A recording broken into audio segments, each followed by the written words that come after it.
Like we've talked about, in Spanish, the hardest part of learning the language is learning the word order that differs from the English structure. Once you can think in Spanish sentences, memorizing the words isn't that difficult. With this lesson, we're going to learn the differences of the word order between Spanish and English sentences.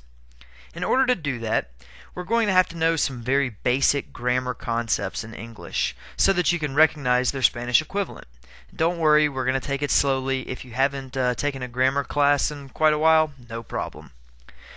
So first up, we're going to talk about a noun. It's simple. It's a person, place, or thing. A tree, a human, a cat, a dog. All those are nouns. Next is a pronoun. And a pronoun is anything that replaces a noun. It, he, she, we, they, etc. Those are pronouns. It is a word that we use to replace a noun. Next we have an adjective. And an adjective is a word that describes or modifies a noun. So in other words, let's take the sentence, he throws the big ball. What kind of ball is it? Big. I like the red car. What kind of car is it? Red. Those are adjectives. And after adjective, we have adverb.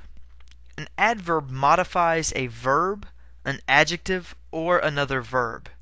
So, and by the way, as a side note, a lot of times adjectives in English will end with the letters ly.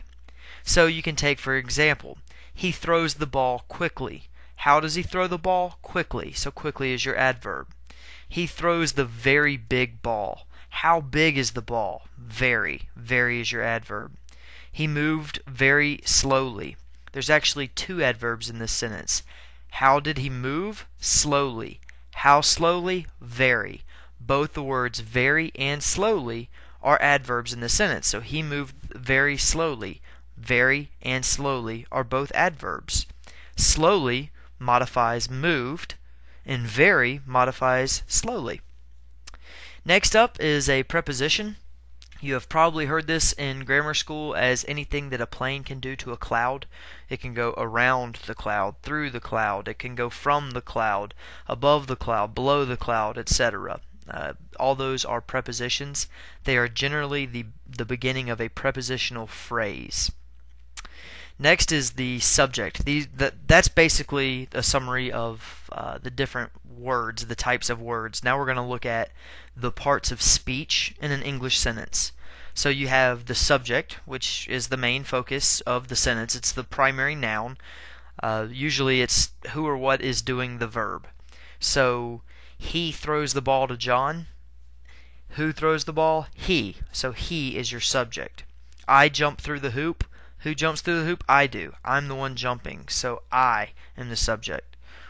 Richard drives the car. Who drives the car? Richard. So Richard is your subject. Next up is the verb, and your verb is your action word. You can look at the verb as he throws the ball to John. Well, what does he do? Well, he throws, so throw is your verb. He throws the ball to John. Richard drives the car. What's he doing? He's driving. That's your action word. Jump, walk, do, say, throw, give. These are all action words. They're verbs. Next you have direct object. And the direct object is basically the direct recipient of the verb.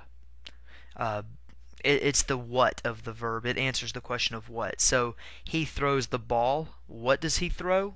The ball. He gives the signal. What does he give? The signal. Okay? The direct recipient of the verb is your direct object. And next up is your indirect object. The indirect object is more or less the recipient of the direct object.